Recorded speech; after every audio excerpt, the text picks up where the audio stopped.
we will follow. Hi, and welcome to Trinity Talk Live. One thing we've tried to start doing periodically is a few little mini episodes. We did one a little while ago on the shooting in Las Vegas. And these aren't meant as full episodes. They're just little tidbits when certain thoughts come to mind, certain things come up that we feel like talking about. And this time, I'm here with my lovely wife, Mary Kay. Hi. Hi. And this is a bit more of a... should we say a more pleasant one than the last mini episode that we did? Yeah, I think so. We've decided to do a movie review. Woo-hoo. And what movie are we reviewing? We are reviewing The Star. The Star, in case you didn't know, is a movie that's out in theaters right now for this Christmas season of 2017. Why don't you tell a little bit of, Mary Kay, just generally, what's the movie about? Well, it's about the Nativity story a little bit, but mostly it's about the journey of a donkey, and his name is Bo. And... about him finding his, I would say, purpose. Yeah, it's an animated film, so it's definitely geared towards kids. Yeah. And I got to admit, when we went into it, we saw the trailers. We were watching some other movie. I can't remember what it was when we first saw the trailer for it. Yeah. And I was hesitant because I'm a little worried about when I see things like, and I saw the trailers like, what are they doing to the Nativity story? And are they gonna be true to it? And yeah.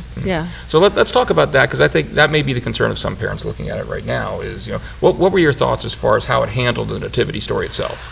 Well, it was more of a device for the journey of the donkey, which is fine. And they took some liberties in order to insert the donkey's story into there, but not anything that changed the biblical meaning of the Nativity story. There were a couple things that happen in the Nativity story that are a little more disturbing for maybe children to see. But I think you can be more explicit about that. Okay. You're not going to see the execution of the innocents. Yeah, you're not going to see the slaughter of the innocents. That's not in this movie. There's the whole... it's alluded to. Yeah, it's alluded to. They it's didn't completely leave it out. It is alluded to. They also, there's the whole issue of how Joseph reacts when he first, in the Bible, when he first finds out Mary's pregnant. That one bothered me a little bit. Again, I don't want to get into spoilers, so I don't want to say what they did, but we were talking about afterwards. They made it. I understand why they did it, but it did bother me a little bit that they did change Joseph's motivation. I mean, they didn't change his reaction per se when Mary told him, when he found out that Mary was pregnant. But they did change the reason for that reaction. They made it more kid-friendly, and as a parent, I can't be upset with that, because maybe you're going to go see this movie with your 5-year-old and you don't really want to get into what adultery is with them yet. But I think the important point, not completely and how that relates to having a baby. I do think it's important what you said before, that people need to understand that this isn't a couple years ago, as the movie came out, not an animated movie, the Nativity story. Yeah. And that movie was about the Nativity story. And in order to make it last 2 hours, they inserted a lot of events that aren't in the Bible, that they were just about the journey itself, as they were traveling. But it was maybe realistic to the way the journey would have taken place for Mary and Joseph. Still, in that movie, the primary storyline was still the Nativity story. Yeah. In this one, it's not. It's there, but the Nativity story serves more as the motivation for the main storyline that you really follow, which is Bo's journey, the donkey's journey. But you still see some of the you see the aspects of the Nativity story. It's not like it's totally anything is totally left out. Right. So it's maybe just more alluded to. Right. It's still there. I don't want to make it sound like it's not there. It's just not. If you're expecting a movie about where Mary and Joseph are the main characters, Mary and Joseph are supporting characters in this movie. They're not the main characters. Bo the donkey and his friends are the main characters. The rest in this movie. of the talking animals. The rest of the talking animals. This is a talking animal movie, which gets into we'll get into the high point of what we liked and what we didn't like about it. I'll start out, because that makes me think of something I wasn't as crazy about with this movie. Is I thought they had a few too many talking animals. It's like not that I have anything against talking animals, I do, but it's kind of like, let's just say some of the characters I thought were unnecessary. They didn't really serve the story as much. And yet, if you've ever had to put on a TV play where you're trying to give every kid a part, there are never too many animals. That's true. Never. But there were some very talented actors in this. One in particular, again, I don't want to get into spoilers, so I don't want to say who exactly, because I'll let you know which character I'm talking about. But one in particular I think was very underserved. I will say it's a she. She is very talented, and her character, I was kind of walked out of the movie, like, really? That's it? I mean, and I'm a little bit more forgiving of that in an animated film, because I'm thinking maybe she wanted to be a part of this film, but didn't have the time to devote to doing anything more than what she did. So, because this really, to me, the stars that were involved in this, I'm thinking that they weren't, and the fact that it's also a story about Christmas, I would like, and the Nativity story, I would like to think they weren't doing it for the money. They were just sort of doing it to come and be a part of it, and I'll play whatever part you want me to, and let me just have some fun with it. And so in 2 minutes or less, what were some of the pros, the things you liked about the movie, and some of the things you didn't like about it? Well, it's not like some of the maybe Disney Pixar movies that you may have seen that satisfy both kids and adults. I don't really see this as being a movie made for adults. So if I were going to give it a rating based on how I felt it served me as an audience, it would be different than I would rate it for how it's going to serve me as a parent. Hopefully that makes sense. So it's sort of a pro and a con. I thought it was a really good film for my kids. And I liked that sprinkled in on the Nativity story and Beau's story were, other life lessons about prayer and about repentance and about forgiveness. Definitely, even though I criticized some of the way they handled the Nativity story itself, they did sprinkle in some good, very biblical theological lessons in there through the characters. Yes, and I thought that was really well handled.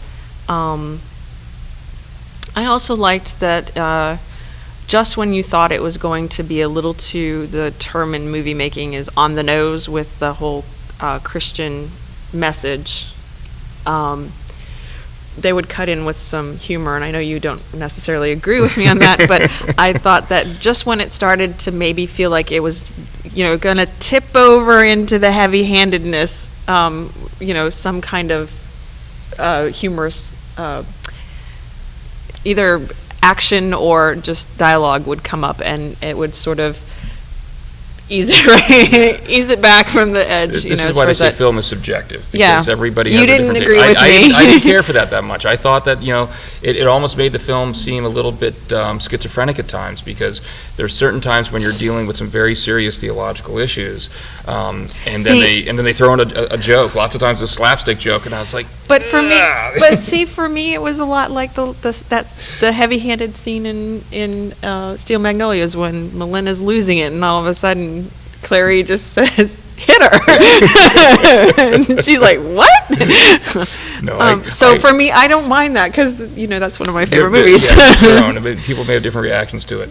I will say that I, as far as the theological aspects of it, I thought they were handled very well. As far as the how did I put it when we came home? It's like, look, if you're an atheist, you're not going to like this movie. No, you're not probably not. It doesn't shy away from, God, and Jesus, Messiah. God, Jesus, Messiah. Yeah, all that's in there. Okay. It's all in there. At the same time, it didn't overdo it. It didn't overplay it, because again, that story was not the main storyline. Yeah. The main storyline was Beau, the donkey, and his journey. And so I thought it handled it. It was there when it needed to be there to serve the story, but not overly so. So I thought that was very good. I thought that part was very well done. The only other criticism, I've kind of sprinkled my criticisms here throughout, so I won't go any more into it too much. But the only other one, we talked about this as well, and again, without saying who, there was our 10-year-old caught onto this. Oh, we asked him about, because what his reaction, and he mentioned there's one particular character who kind of pops up during the climax. And it's like, well, gee, isn't that convenient? It was sort of shoehorned. It really wasn't set up why he should be there. It wasn't even really shoehorned very well in there. But and that bothered me as well. Mm-hmm. But we had it was a proud mommy filmmaker moment when he's the one who brought it up, though, because none of the rest of us, we have if you've seen some of the other one of the episodes that Trinity Talk that we did, we have a 15-year-old and a 10-year-old, and it was the 10-year-old who who actually brought up that point. Yeah. It was a very good point. Yeah. So, scale of 1 to 100. First of all, what did our kids rate? We asked both our Okay, kids we asked to rate both. it. So the 10-year-old boy, who I heard laughing throughout. I forgot to mention, I didn't, and that was my. I found it amusing, and I was smiling throughout, but it never got me actually laughing. But I chuckled Yeah. a little bit. I don't think I laughed as much as our son James did. so I the found it 10-year-old. enjoyable, Yes. but I wasn't Yeah. laughing out loud. Which is, and he was hysterical during the Captain Underpants movie. So as I was telling my husband, as I was telling you when we were, I don't know, on our way somewhere, and we were talking about this movie, I was happy to know that it wasn't like potty, only the little couple of references that might be classified as potty humor. It wasn't that much. It was. There wasn't much of it. There wasn't much. Yeah. It was well in context. So, what did he rate it? He gave it a 90%. Out of 100, right. Out of 100, a 90 out of 100, which to him is an A. And what about our 15-year-old daughter? Our 15-year-old daughter is also a little bit above the curve on the idea of movie making, and she is, I guess, a little bit more snobbish about it. She gave it a 75. But that's saying Which something. is a 15-year-old girl still gave it a 75. which is a middle of the road C, as far as she's concerned. What about you? Scale of 1 to 100. And I know you're gonna be mad at me because. You're going to change it based on what you told me No. before? I'm gonna, but I'm giving it 2 scores. My score as an audience goer and an audience member was an 85%, which for me is a B, a good, solid B. But as a parent who is maybe trying to teach my kid about the Nativity story and about forgiveness and prayer and just trying to find something that is Christmas oriented where we must save Christmas, and what does that mean? It means Santa has to be able to deliver the presents, which you see a lot of times with Christmas All the movies. time. Yeah, and you're like, no, Christmas is going to happen whether There won't be Christmas. We have to say Christmas, Christmas. yeah, there were, because you're just going to sing Happy Birthday to Jesus, and done. So as a parent who's viewing it from that point of view, I have to give it an A. And 93 at least, a 93 out of 100, because Right. I'm appreciative of that. And I'm going to be accused of being the Scrooge here in the month. Yes, you I am. I really am. are. Well, first of all, you can understand I look at it differently than they do. I mean, they're all grading it on like a school grade. Yeah, we are. perspective. We are. I'm a movie guy, so I look at it from a Rotten Tomatoes perspective, and what does it take to be a fresh? And if you know anything about Rotten Tomatoes, to be considered a fresh rating, it's basically 60%. So anything 60% or above is considered fresh. Below that is low. And I definitely give it a fresh rating. I do give it a fresh rating. I did enjoy it. But there were a lot of criticisms I have on it, that, and some of which did take me out of the film. And so for that reason, I think I told you last night that I'd probably give it about a 68. So I did enjoy it. I thought it was a good movie, but it's well below some of the things I think could have been handled better. Even the dichotomy between the humor and the seriousness. I give you an example like Toy Story 3. I thought they did a really good job with that in an animated perspective, and this is no Toy Story 3. Yeah, okay. So, Well, but the animation isn't bad. the animation is not bad. It's not. It does not it's look the like Saturday story- morning cartoon. No, It definitely no, does not. It's the story that you're mostly the story, not the acting. The acting. The acting was great. The acting was fine. Yeah, Zachary And- Levi's Joseph I thought was hilarious. Yes, he was. He was absolutely very hilarious. funny. It wasn't so it wasn't the animation. It's more the story that's getting you there. One other thing that I wanted to mention that we did talk about was the music. They intersperse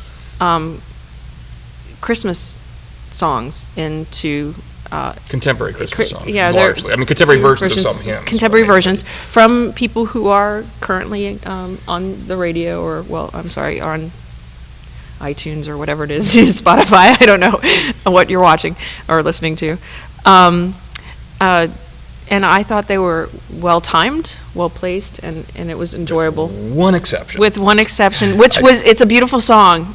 Beautiful song, but they chose to open the movie with a secular Christmas song. Which is what upsets you about it. Yeah, it's a story about the Nativity, I know. and you're opening with a secular song. That's not the tone you set to start your film with. So, I mean, it's a beautiful song. Don't get me wrong. It's one of my favorite Christmas songs I really like. It was Carol of the Bells. I'll spoil that. It was Carol of the Bells.